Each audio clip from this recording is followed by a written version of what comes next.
Еди Рама е староновиот премиер на Албанија. Ова доаѓа по сиротечните избори во кои што неговата социјалистичка партија и тој како председател на оваа партија освоја апсолутно мнозинство во новиот албански 140 член парламент.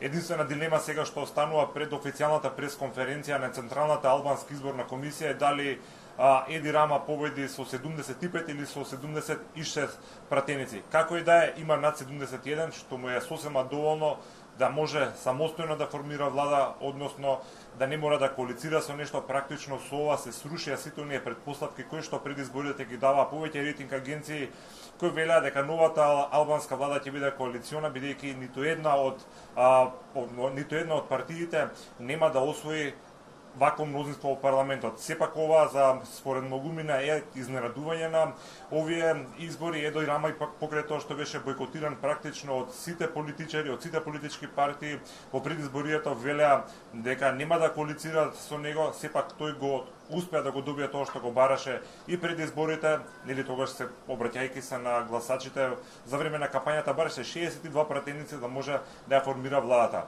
Тој се случи. Како протече изборниот ден? Со низа нерегуларности, еден вооружен инцидент, неколку физички пресметки.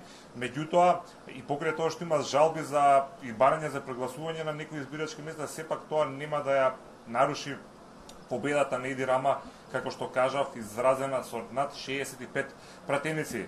Денеска Еди Рама преку својот Facebook профил се огласи и кажа дека ова е ремек дело, како што напиша на албанските гласачи, видно задоволен од извојуваниот резултат.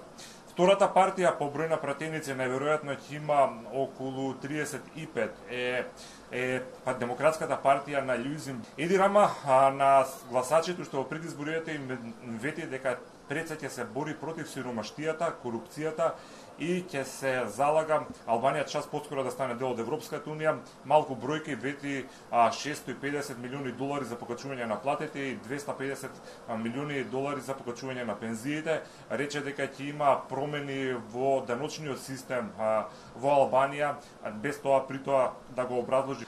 Она што може бар за македонската заедница овдека во Албанија е лоша вест е тоа што не успеа да влезат во парламентот, односно нивните надежи дека барем еден пратеник од македонската партија на албанците ќе добија пратеничко место, сепак не се случи.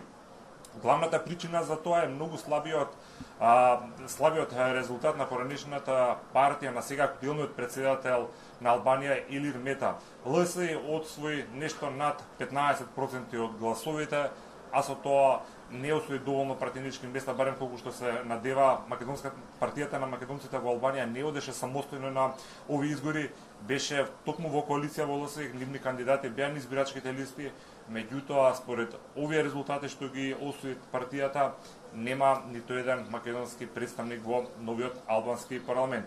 Како и да е, ова би значило и крај на политичката криза овдека во Албанија.